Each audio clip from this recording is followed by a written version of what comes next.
We're playing in the Premiership semi-finals this weekend. And in this episode, we're taking you inside our preparation. I would hate to unveil the bit where we run a three-man line out and you're in the wide channel receiving a cross-field kick. Correct. And stepping the fullback. Also, R360. What is it? Will it be good for rugby? It could actually be really big for the women's game. Like it could really catapult it, fast track it through. Or will it harm the fans? You want it to be accessible to people.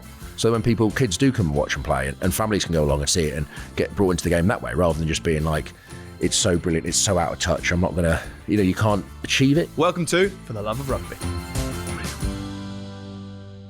Well, hello everyone. Hello Ben. Hello, Coley, how are you? You forget my name there. And for a second, I was torn between Coley, Sheriff or Dan, and I don't know why. Or DC, after our great clip that we put together. Correct. A lot of people like that, A lot of people have said to me, that was really, really funny. But as I said, you get to play for long enough, your career becomes a joke. And that's what's happened. So it's fine. I'll live with it. You either embrace it or you fight against it, and I'm going to embrace it. So it's all right. We both got to embrace it, to be fair. We have. No, you've got we've given you a really long email to read out, Ben, so what are you on with it? Yeah, we have. And it starts with, "What's on, lads?" Which I'm assuming is lingo in the southwest. All makes sense, shortly. Okay. "What's on, lads? Love the pod. Despite being a die-hard Chiefs fan," see what I've done there? Yeah. Chiefs, Exeter Chiefs, yeah. Southwest. I didn't want to miss your last game and took my girlfriend to watch her first match at Welford Road yesterday. So we could both be part of the moment. She loved it and now, to my disappointment, is a full-blown Tigers fan. Well done. Anyways, I'm messaging to share her review of Dan's performance, which she remarked as plodding along looking dead cute, spoken in the driest Derbyshire accent you can imagine. And as we left, we brought a teddy from the merch shop, which has been named Dan, to commend the day. Well done, Coley, congrats. Thanks for the memories, boys. Look forward to a pod every week, as per usual. Get on, which is obviously Southwest again. Zach, not a Tigers fan. There we are, Coley. That's lovely. Plodding along, looking dead cute. That's probably what I got on my gravestone, mate. I'll probably finish plodding along by then, but yeah, it stands. That's lovely. I'm glad that, she's come to Tigers. We've now got a new Tigers fan. That's nice to hear. And thank you, Zach, for coming along to the game as well. Yeah, that's unbelievable to be a Chiefs fan and travel all that way to come and watch that game. I was in the office at Leicester the other day and we got an email from one of the listeners, that you gave a shout out on the previous pod. Who comes the furthest? Yes. And you said they're from Northumbria. Well, they're actually from Cumbria, which is the other side of the country. So I got the same email. Yeah. I didn't know you were going to bring north of North Norfolk, you've just like, it's just the north, innit? So yeah. Well, we still need to find out whether they are actually the furthest travellers. Actually, Ben, talking about fans who've travelled to the game in longest distance, there's a bloke called Stefano who's emailed in saying that he came from Italy to watch us play Friday night against Sale a few weeks ago. And then he came to the live show in Leicester on Monday, the following Monday. But we also met some people before the Monday pod who were from Australia. Do you remember the couple that were from Australia? Yeah, we did, yeah. And they said they'd came over to watch our game on Friday night and then stayed to watch the live show. So it's impressive. Yeah. We're worldwide. Yeah. So a big shout out to all those people. But much appreciated. Talking of Sale, for those that aren't aware, we are playing Sale, of course, in the playoffs in the semi-final this weekend on Saturday at home. And Bristol are away at Bath on the Friday night. So I'll be tuning in for Bristol Bath. Will you watch that? Yes, I'll watch that. Couple of hopefully good games. I think Bristol Bath. Obviously, I've seen that Bristol have sort of come out and said that they've only lost like twice in X amount of games to Bath, which is probably, I say, going into that game almost it's a free swing for them in some regards. But the pressure's on Bath. You're playing at the Rec, you're playing in Bath. They're going for their third trophy of the year, that kind of stuff. So it's quite interesting to see those comments from Pat Lam, see if there's some mind games going on there. But that'll be an interesting game because obviously there's history between the two teams, the massive rivals, and Bristol have beaten them twice this year. Yeah, they've beaten I know they rotated them in Cardiff. Yes. Rotated squad in Cardiff basketball, but they've beaten them twice, so that'll be a fascinating game. Yeah, it will be a good watch. And I think, like you say, Coley, given the fact they're rivals, given the fact that they're only down the road, it adds to the occasion, mate, which is what you want in knockout rugby. And so we're obviously getting ready for Sale, and it leads me on nicely. We've got a question from Liz. You faced Sale only a few weeks ago and came back from 10 points down at half-time to win the game. Does that change your preparation? I wouldn't say it changed our preparation.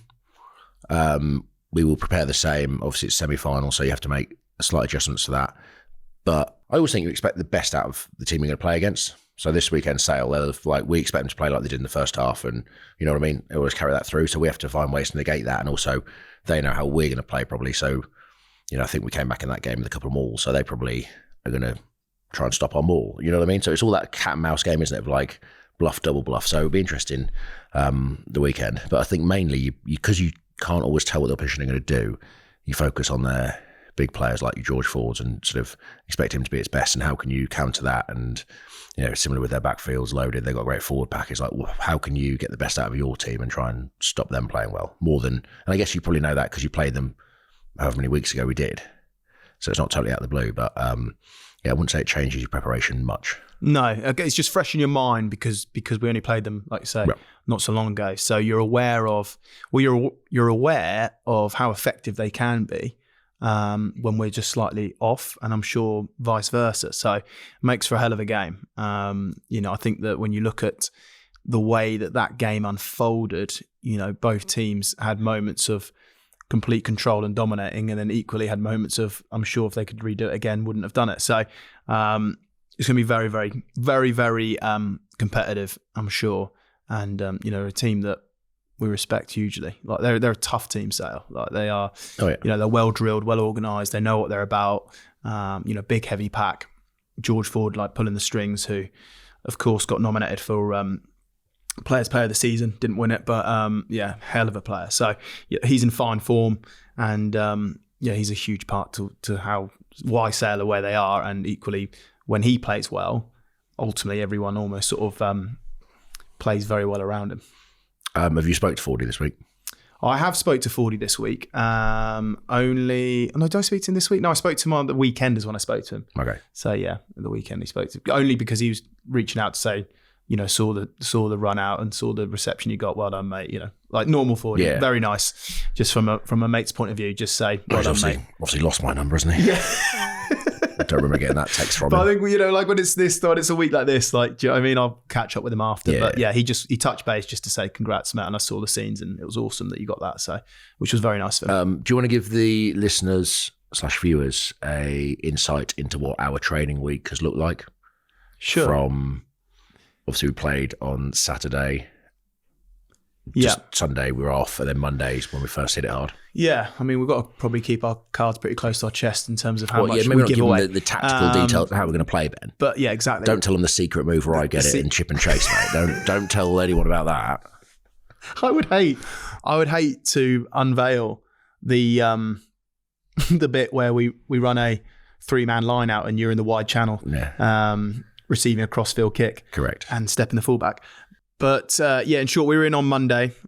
We didn't review Newcastle, straight on to Sale and looking at ourselves and what we need to do. And then equally, obviously casting our eye and having a real knowledge about some of the things that they did against us previously, some of the things that tend to be trends in their game, things that they've gone to throughout the season and tend to be things that is a common theme within their systems and things like that, and getting a better understanding of it. Yeah. Monday we sort of looked at Sale a bit, but probably Monday was more of a bit of a mindset. Yeah. And then we didn't go on the field too much. We did a lot of meetings and that kind of stuff. Tuesday was more, it was kind of like an attack day in some regards. We looked at sort of the whole of Sale on the Monday. Tuesday was more of an attack day for installing our plays and what we're going to do. Forwards did some like line outs and units sort of stuff. And then Wednesday was our physical day. So that's when we sort of did our physical work, our scrums, mauls, defensive work. But again, that day was more of a themed of, it was defense. It was probably like 60% defense, wasn't it? And then 40% attack of how we're going to do, because you obviously need to run your plays live against a sort of an opposition in that case. And then Thursday will be off. Friday we'll basically have a captain's run where we don't run.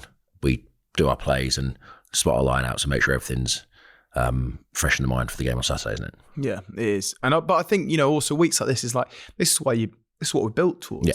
And I think we've touched on it before in the podcast, is almost at times it's a different feel to what a test match would be, because club, you invested so much throughout the year to then give yourself an opportunity. And at the moment, that's what it is. It's an opportunity to go another step further. But you can't start thinking about that. Like, we've played in a lot of semi-finals over the years, Coley, but they're edgy, they're nervy, the momentum swings for you, against you. You have to, win it 3 or 4 times at least. Things happen and you can't necessarily plan for. But look, I'm excited to get back out there. I think also the crowd have been awesome for us. They've always have been, but I really feel like this year in particular, I don't know, the crowd seem very invested in this team, in Checker, I suppose maybe because some of us are leaving, some of us are retiring, all these things. But, the crowd over the last, I don't know, it just feels like it's really sort of picked momentum up along with the squad has. So I expect there'll be a huge crowd at the weekend as well. I don't think Matt Olywood's Welford Road has been as loud after those 2 Maul tries against Sale last time around that Friday night. That's probably the loudest it's been in a long time. And I say there's probably not many rugby stadiums in the world where a Maul try gets the reception that it should. Gets the celebration like that. Yeah. Don't worry about scoring a length of the field. Maul them and everyone shall stand on their feet and applaud. Yeah. Now the dust has settled after the weekend's farewell. Has this refocused the group, do you think? I don't think it was a distraction for the group. I think it's more for us individually, like myself, you and Brownie. It was very nice of the club to be able to, the sort of check spoke afterwards. It was kind of probably the right thing to do to give people a reception that we got. Because ultimately we could have lost and it could have been, our final game. So I think, as the club said, it's nice. And I say a lot of the guys that the club like Leicester, it's good to show people that it values its players and if you've been there a long time, which I think is the right thing to do. If it wasn't us, I'd still think it's the right thing to do. But yeah, I think that was always probably in the back of Checker's mind, is get it done that week at the end of the Premiership. So this week is purely just about the semi-final and playing, and there's no other outside distractions or noise from, those bits and bobs, which I think is right. And I think you and me, want it that way in regards to you want to focus on the semi-final and the team. We've had our sort of goodbye and that kind of stuff, and now it's just purely about that. There's no other distractions, and it's just about semis and finals, which is hopefully where we'll go. The moment was lovely. The weekend was great.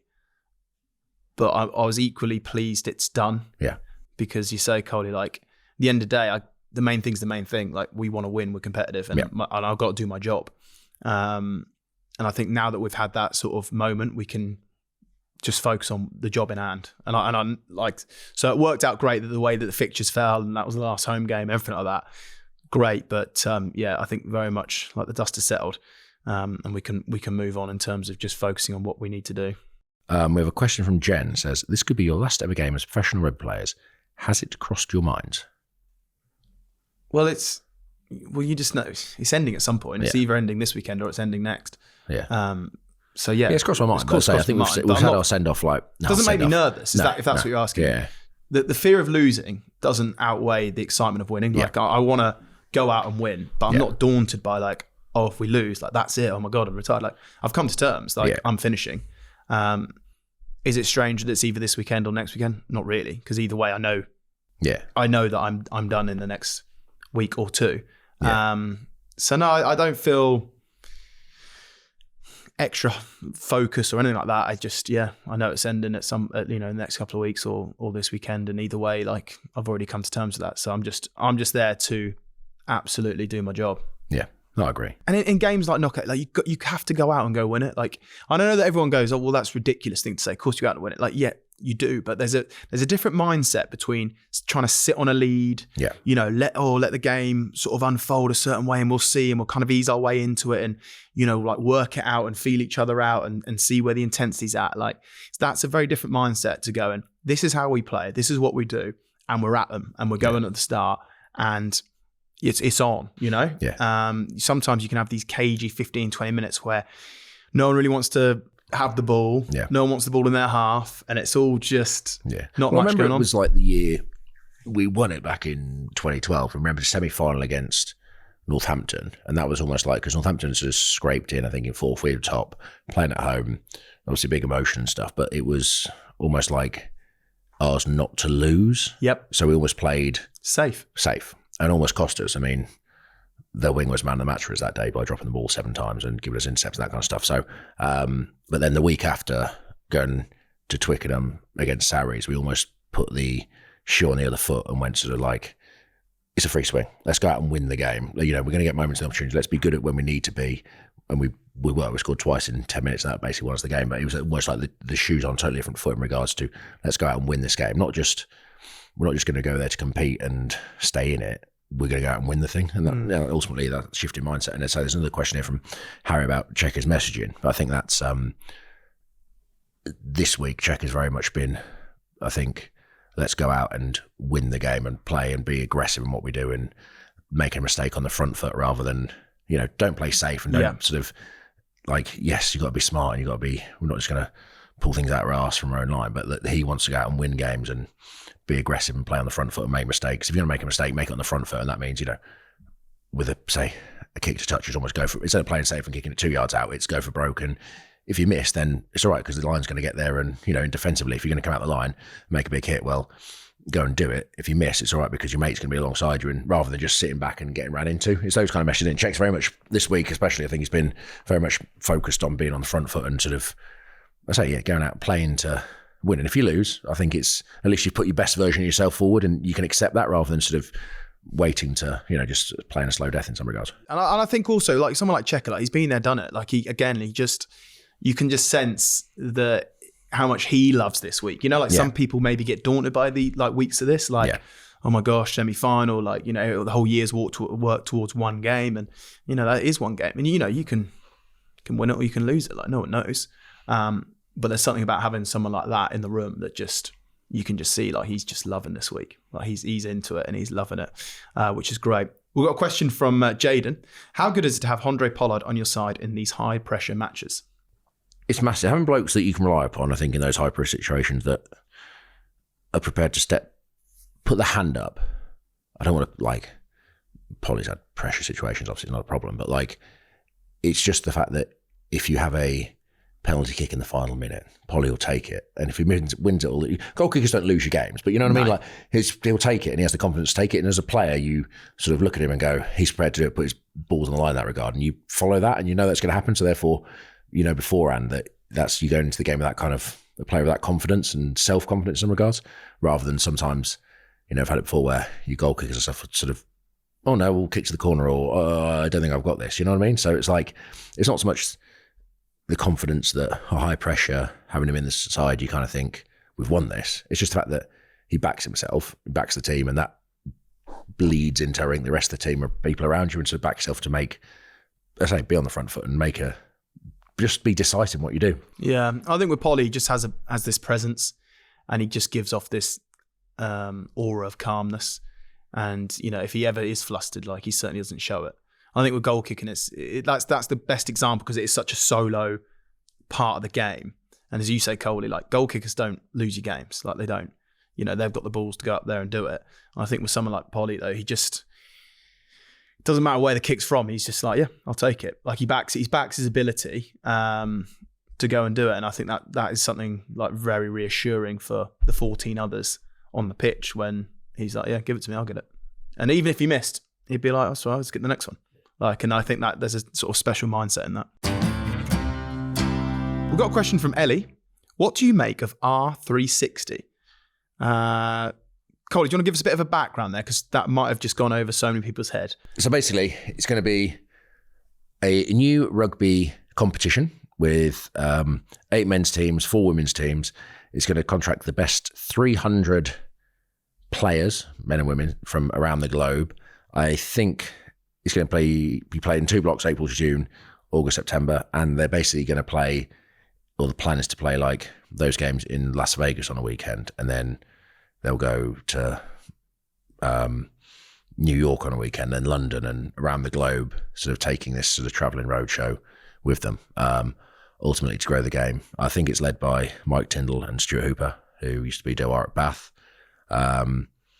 And yeah, there seems to be I think it's been bubbling away for a couple of years, but it seems to have sort of come out now in the press as a potential to grow the game and take it to a new audience and that kind of stuff. Okay, so you can hear the enthusiasm in my voice for it. Yeah, I can tell where you're at with it. I'm just retired, gutted. Yeah. We're the 301 best and 302 best, so we would have missed out. Do you think like professional rugby players actually want it? From a player's perspective, if you want a 300, I'm sure you'd be well compensated and you'd be like, yes, I'll do it because it's ultimately your career is a certain length, and if it's going to pay you more than what you get paid in your current day job, then you'd do it, wouldn't you? Now, whether that has ramifications about international rugby, I know it's going to be played outside those windows, but I have read somewhere as well that I think if England players have to be sort of, the professional agreement is with the Premiership clubs and not any other club. So if you go play abroad, like in France or in this new competition, you won't be eligible for England. So I don't know how it's going to work. Be the same with, I'm guessing, the Irish Rugby Union as well, because they're essentially contracted. Yeah. So I'm just trying to figure that bit out. And then the other thing I'd say, Coley, as well is if you're, for all our England careers, we've known that if we leave, we can't play for England. Yeah. And I think if that remains in place, that players can't go and do this franchise, and they're essentially waiving the right to go play for England, that is a monumental decision. Yeah. Because for me, Test rugby was always the golden carrot. Like it was the best thing that you can do. Yeah. Big stadiums against the best teams in the world, like playing for your country. I'm not sure anything can replace that, no matter what. And even if it sounds good, like in terms of, okay, we're going to move here, there, then we're going to this country and we're doing that. But, like if you're playing in Vegas, for instance, like, are you going to fill it? Like, is there an appetite for that? That would be my big concern. Because the thing as well, like I think about, as a player, if it was like, I think about live golf and stuff, and that money blew out the water what anyone you could earn, I guess, in the PGA and stuff. I think like if rugby offered you 4 or 5 times your salary, you probably struggled. You know what I mean? With England money as well, you probably seriously consider it because you're kind of like, this is life-changing amounts of money. So the money would have to be huge, which then puts a bigger burden on it raising money. Now, I guess you get a state to pay for it or a billionaire to pay for it. But again, is there the demand? I don't know. So yeah, it's until you see what it's about and it's put in place, it's very hard to speculate. But I will do anyway. But I just think, it's one of those things that sometimes with rugby, I think everyone thinks the solution to rugby is more rugby. And sometimes I don't, in my head, I'm kind of thinking, is it the solution? You know what I mean? Almost like, because it could potentially kill the Premiership. If all the best Premiership players went across abroad, it's like, or not abroad, but went to this competition, you're moving around. And also as a fan, like I'm a Leicester fan, you're born in Leicester, I want to see my players play in Leicester colours and have an association with the club, as do the 26,000 people that were there at the weekend, and and the rivalry with Northampton. It's like, am I going to drop my team Leicester to support a English franchise or a British franchise when I could just watch the national team? It's a bit like that. And also, as a kid, I mean, I first went to Welford Road as I went with a guy I used to play rugby with, but he was an only child, so basically he got a family ticket because you got, I think, for the same price as 2 adults and a kid, you got 2 adults, 2 kids. So I was the extra body there, went along, watched Leicester play. I don't think any of my friends would invite me out to Vegas to go watch this thing or, go around the world to watch it. It's going to cost you a fortune as a families and stuff like that. It's like, I think rugby, it's like, we're going to take it to new audiences. But the new audiences are the 1% that can afford it. We want to be like Twickenham. So like, the audience, rightly wrongly, the audience want to have, there's an audience. They need to want to have it. Yeah, but it also wants to have it. But also you want it to be accessible to people. So when kids do come and watch and play, and families can go along and see it and get brought into the game that way, rather than just being like, it's so brilliant, it's so out of touch, I'm not going to, you can't achieve it. You want it to be achievable, which I think, clubs like in the Premiership stuff is like, you can see guys that have played in the academy come through the systems and played. Whereas like these ultra elite, yes, it might inspire you, it might make good TV documentaries and that kind of stuff. But it's like, is there the demand for it? And also who benefits? Yes, some of the players do. Yes, probably the people who organise it do financially. But like, what about the average rugby fan? It's probably going to be put on a platform where you have to spend more money to watch it at the weekend, on top of all the other subscriptions you have. You're not going to be able to afford to go to a game. And if you do, it's going to be 1 game a year. Like, I just don't know. For me, it's a great solution that's going to bring in eyes to the game. But is it actually going to get people playing and enjoying rugby for what it is, or is it just going to make it, and the core values of the game, where it's like loyalty, teamwork, respect, all those kind of stuff, is that just going to be, oh, I get paid the most here, I go there, I'm not invested that much, this team means nothing to me, but it pays me loads, great. I mean, at the very least, it's going to get people working out other solutions, things do. But it was only a couple of weeks ago that Coley on the podcast that we were chatting about a World Club little mini tournament that's going to happen. So then you're like, well, that's almost what this is, because actually your fan base is there because they already associate with a club and a following and everything like that. But like when you look at the current products, right, you've got the Premiership, which I think has been terrific this season. You know, the tries, some of the rugby on show, the URC, again, awesome. Top 14 speaks for itself, has done for years. You know, Super Rugby is always a great entertaining. So it isn't the product is the issue. Maybe it's just getting enough eyes on it or making it more accessible. And I think that's the bit, because you look at European rugby even. Yes, there's an issue, I believe, at the pool stages and the current format of those bit, but the latter stages are exceptional. So you're like, the product's not the issue.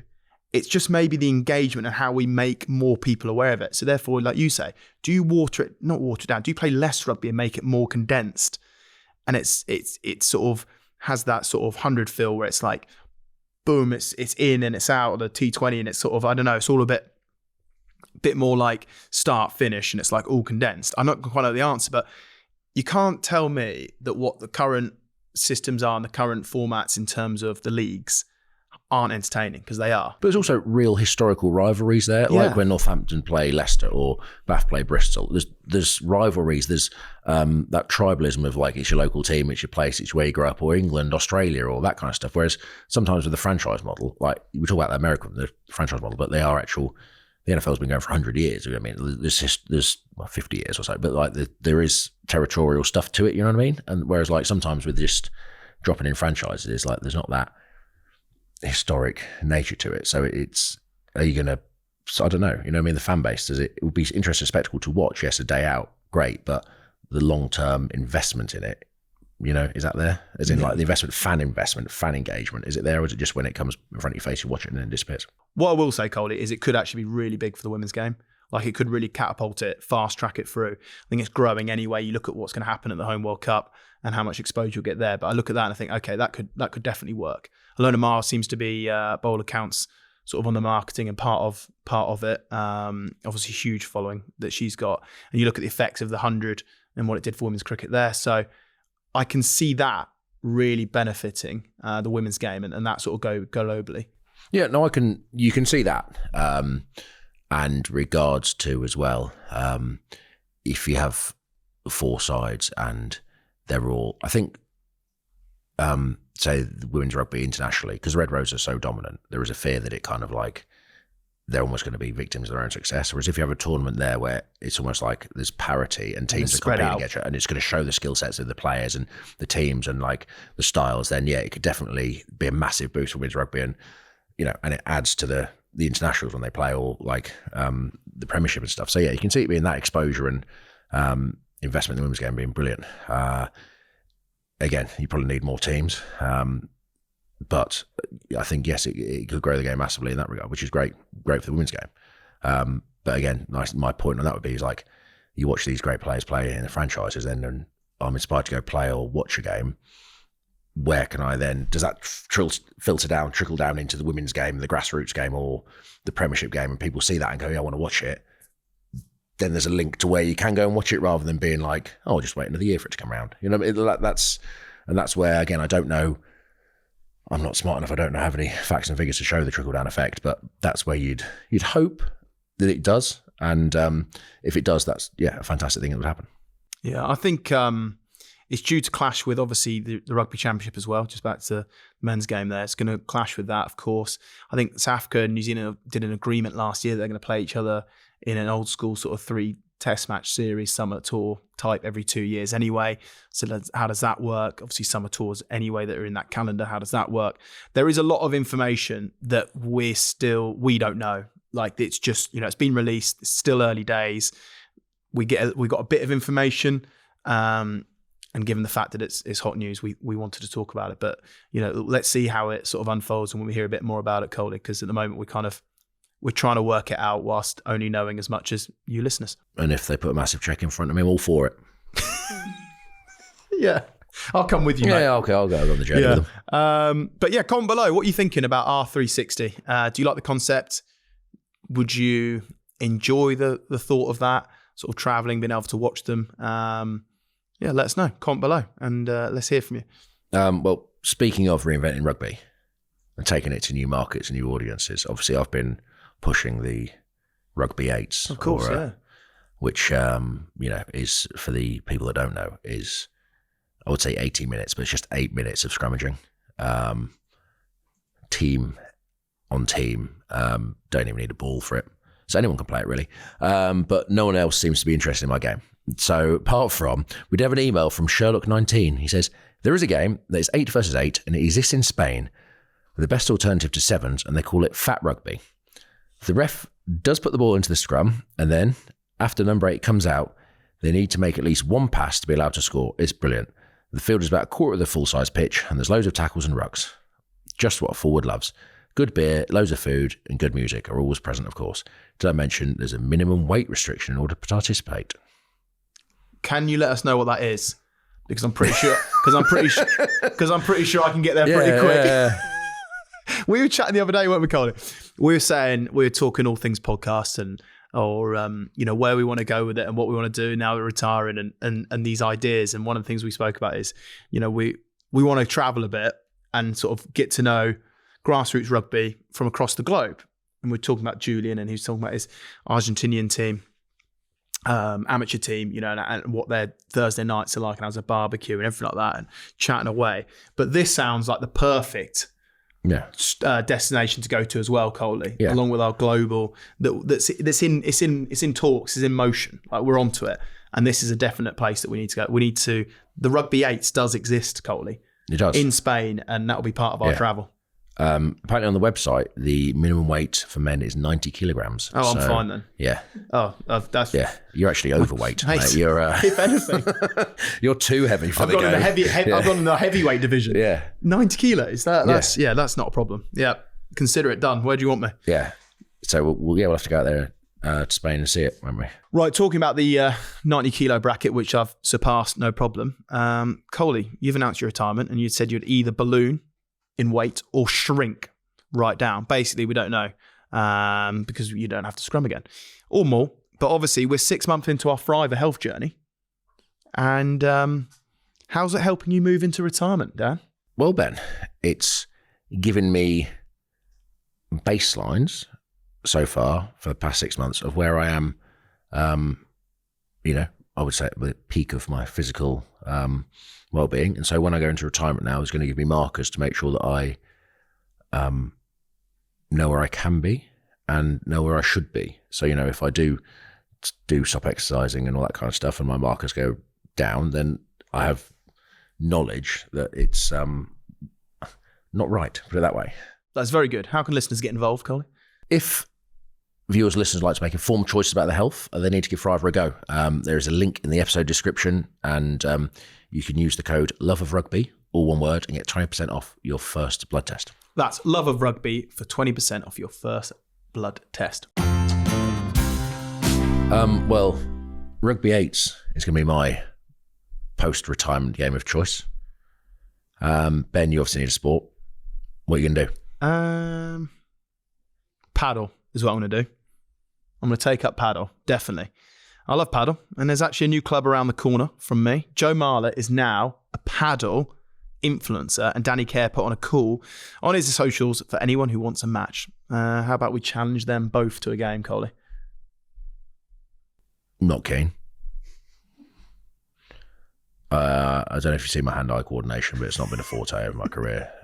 It's not that. It's more your thoracic movement. Small space agility again. Do you know what the thing with paddle is when you first start playing, it's so hard to not chase the ball to the back fence.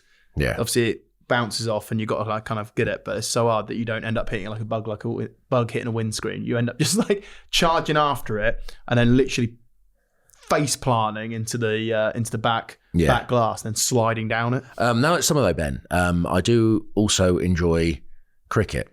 Spectating rather than taking part.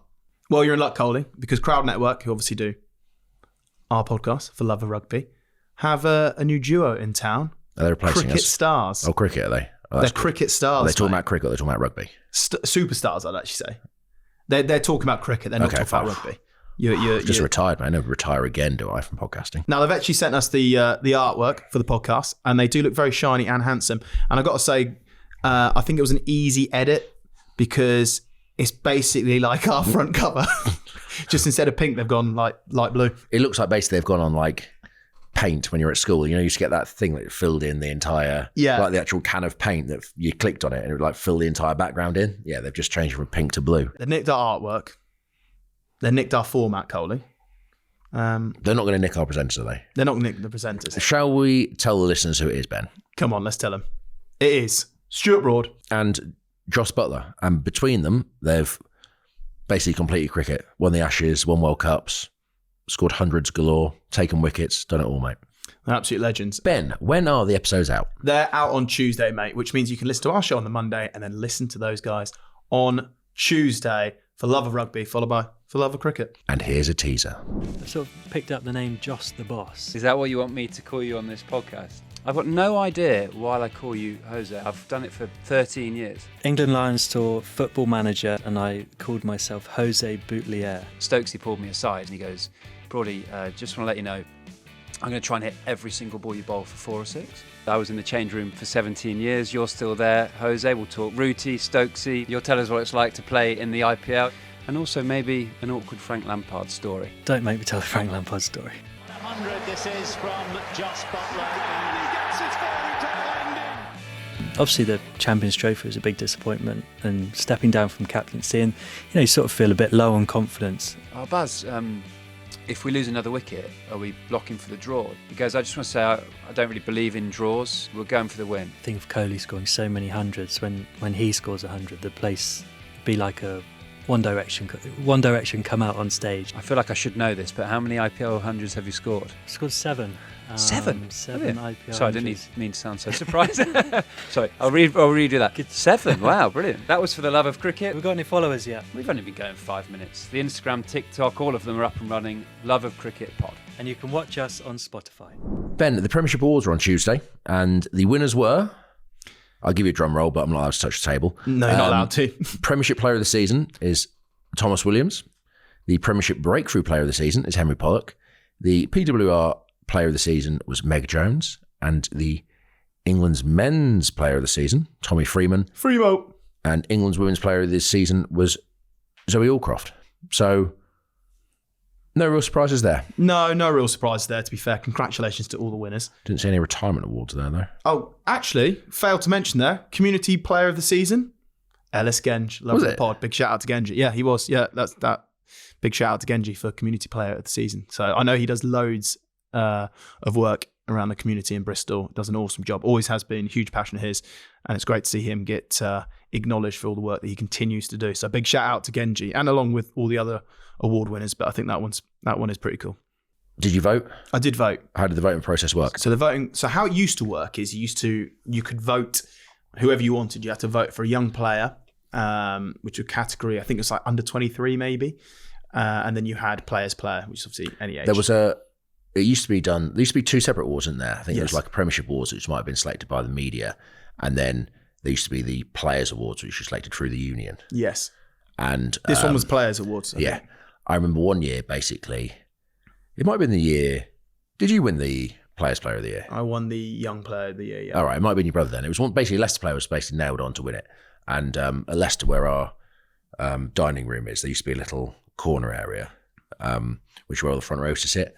And basically, because we wanted Leicester player to win it, we came up with one of the most random names we could think of and got the entire squad to vote for them. I believe it was Juan Gomez of Leeds, who was the tight head. So he got a great night out on the back of us because he got 10% of the vote, basically, from our club. Which means he had to go Which to really had to go to it, yeah. He was on the short list. It was like but that was the power of the den. That is why it's now since changed. Yes. So you used to be able to vote. You couldn't vote for any of your own club mates, teammates, anything like that. But you could vote for anyone else. And then now how they've done it is, I think they create a short list of think you can pick maybe out of 6 players, 5 Yes. players or Yeah, 6 there's a players. shortlist given to us. And then on the back of that shortlist, you then decide who you wish to vote for. So yeah, I think it's a great. I think when you get voted for from your people you've played against all year, I think that award is almost the biggest achievement you can get. I think when you think about it's been voted to or voted from the players, the guys you've played against. Oh yeah, because ultimately the players know. Yeah, like yes, there's them. You can talk to them in the media sometimes, and some of it can be because people like you will want to see what they see. Whereas like the players know day in day out, they watch you play, they've studied your game, like they know if you're a good or bad player. Yes, I think absolutely. when you get those awards, it proves that the players, you know what I mean, like it's proven that you're doing a good thing, and your peers respect you in that regard, and not just get an award because you're a big name, you're getting it because you've earned it. On Monday's episode though, Coley, we did talk about our kids, right, and how it's cooler to have a YouTube channel, than it is to be a professional rugby player. Apparently, that's what the kids think nowadays. Tell Ralph and Henry this, because KSI is now a fan of the pod. So he's actually commented on one of our videos, and the video is Tommy Freeman when he passed the ball into the crowd, so they could win a pair of live tickets. show he would throw the live backwards show over his head into the crowd full of Northampton fans to win tickets to see Northampton in the European Cup final. So all they had to do was catch the ball, and they'd had a chance to win a pair of tickets to Northampton's final in Cardiff. And no one caught the ball, did they? Of course. Everyone just sort of totally avoided it. Just watched it, yeah. So then someone made a comment and it said, must be a Leinster fan in the crowd, as everyone picked up the fact that no one actually wanted to catch the ball. And KSI commented, this comment has taken me out, with crying emojis. So there we are. He could be a Leinster fan or a Northampton fan as well. Who knows what? Yeah. But there we go. So tell the lads that, mate. They'll be very impressed. Yeah, he likes rugby. We'll get him involved. Also, speaking of celebrities, Nick Knowles has been in touch. Tell me more.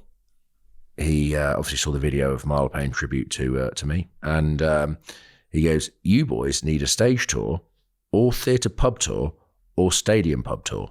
Basically, a tour in big rooms with drinks available. I'll host, or get someone who's really good, who's more expensive, with a stronger, younger liver, but do it anyway." Well, he obviously hasn't been to any of our live shows, Nick, because... he also doesn't know you exist. So just want you out, me and Marla. Sorry, Ben. You can host, mate. But yeah, I'll host. Yeah, you host. Nick Knoll, well, he can build the set. Yeah, he knows some people that could help. He can turn that set Once around in he's no done time. Rory Best's farm, he can come back and help us out. Maybe we'll look to do a live show with The Hunch. But anyway, Joe I'm just Marler like to say involved. that all these celebrities that are commenting on our Instagram account, apparently we're close to 100,000 followers, which means we're closing on your account. So hopefully the listeners or viewers can make sure they're following us. Right, that is it for today's episode, and we'll be back on the other side of the semi-final. If you're watching on YouTube, please like, subscribe, and turn the notifications on. If you're listening on Spotify, please leave a lovely comment. And if you're listening on Apple, we'd love a 5-star review. All right, goodbye. Goodbye.